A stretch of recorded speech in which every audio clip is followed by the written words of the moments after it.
Olá, gente. Bom dia. Tudo bem com vocês? Espero que sim. Estou feliz por mais uma manhã estar aqui com você, aprendendo um pouquinho mais sobre a palavra de Deus. No encontro passado, nós falamos um pouco sobre depressão e a depressão leve, né? Hoje, eu quero falar um pouquinho mais sobre esse tema.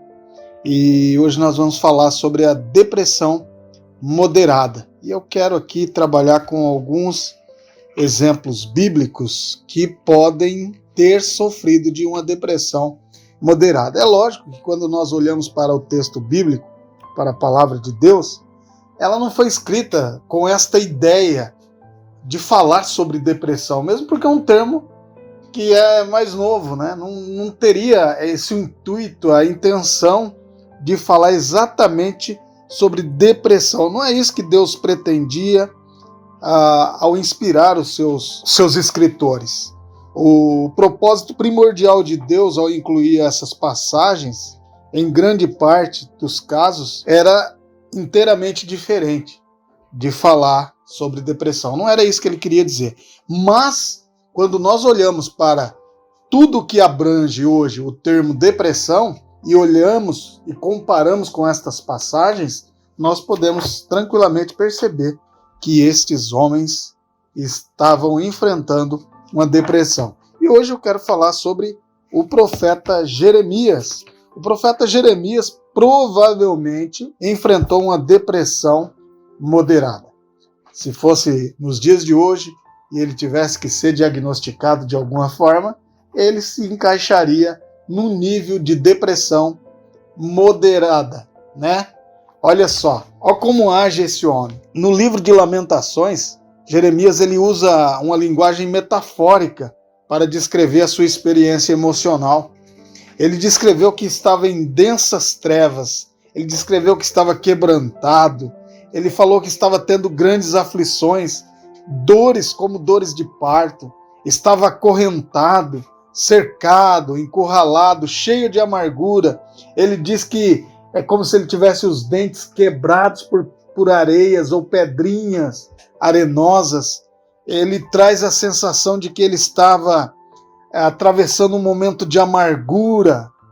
Ele não conseguia ter paz, ele se sentia esgotado, ele se sentia fatigado, e ele estava... Tanto que ele é chamado de o profeta chorão, né? E então ele chorava e ele estava se sentindo isolado. É isso que você encontra quando lê Lamentações, capítulo 3, os versos de 1 a 20. É exatamente isso que Jeremias está descrevendo ali.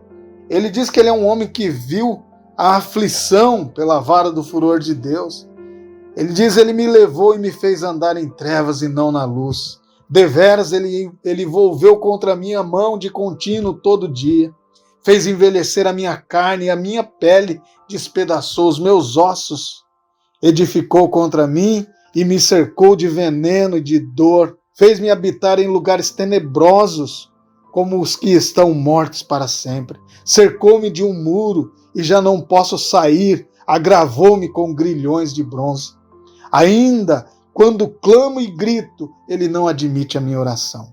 Fechou os meus caminhos com pedras lavradas, fez tortuosas as minhas veredas, fez-se-me como um urso à espreita, um leão de emboscada. Desviou os meus caminhos e me fez em pedaços, deixou-me assolado. Entesou o seu arco e me pôs como alvo a flecha. Fez-me que entrassem no coração as flechas da sua aljava. Fui feito objeto de escárnio para todo o meu povo e a sua canção todo dia. Fartou-me de amarguras, saciou-me de absinto. Fez-me quebrar com pedrinhas de areia os meus dentes. Cobriu-me de cinza. Afastou a paz da minha alma. Esqueci-me do bem. Então disse eu, já pereceu a minha glória, como também a minha esperança no Senhor. Lembra-te da minha aflição e do meu pranto, do absinto e do veneno. Minha alma continuamente os recorda e se abate dentro de mim. Essa era a situação que Jeremias estava enfrentando. Mais uma vez fica claro que não se tratava de uma depressão leve. Jeremias estava passando por uma crise emocional e trevas da alma, mas mesmo assim também não chegou a experimentar o que pode ser chamado nos dias atuais de depressão severa.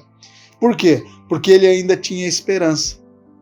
Ele permanecia capaz de redirecionar os seus pensamentos para a grandeza de Deus e a grandeza das promessas divinas.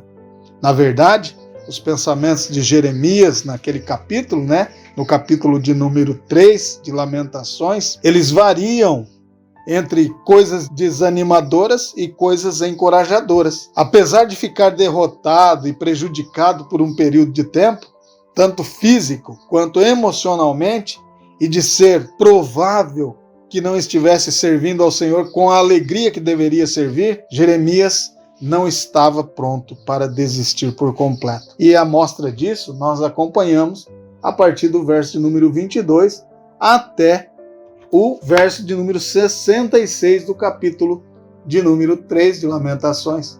Ele termina a primeira parte, que é o verso 21, dizendo: quero trazer à memória o que me pode dar esperança. E aí ele segue: as misericórdias do Senhor são a causa de não sermos consumidos, porque as suas misericórdias não têm fim, renovam-se cada manhã, grande é a tua fidelidade. A minha porção é o Senhor, diz a minha alma, portanto esperarei nele. Eis aqui a esperança de Jeremias.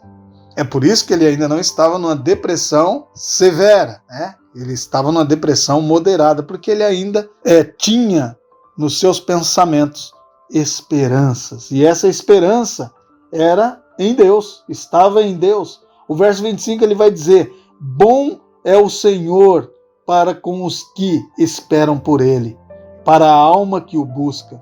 E ele vai dizer no verso 26, bom é aguardar a salvação do Senhor, e isso em silêncio. Ou seja, eu estou nesse fundo de poço, estou sofrendo muito, mas eu espero a salvação que está no meu Deus. E este é o caminho para sairmos de uma depressão. Focar os nossos pensamentos numa esperança, numa elevada esperança, a esperança que está em Deus, a esperança nas promessas de Deus, porque Deus promete estar com os seus filhos. Talvez você esteja nesse momento atravessando uma crise parecida com a de Jeremias. Eu quero encorajar você a olhar para a palavra de Deus e, assim como o profeta Jeremias, encher o seu coração, a sua mente, com essa esperança viva e que jamais falhará, que é o nosso Deus em Cristo Jesus, que entregou-se por nós. Então ele não vai nos abandonar. Restaure a sua esperança, renove a sua fé e olhe para Deus. Encontre-se com Deus na Bíblia, na palavra de Deus, e viva novos tempos. Que Deus te abençoe e te guarde.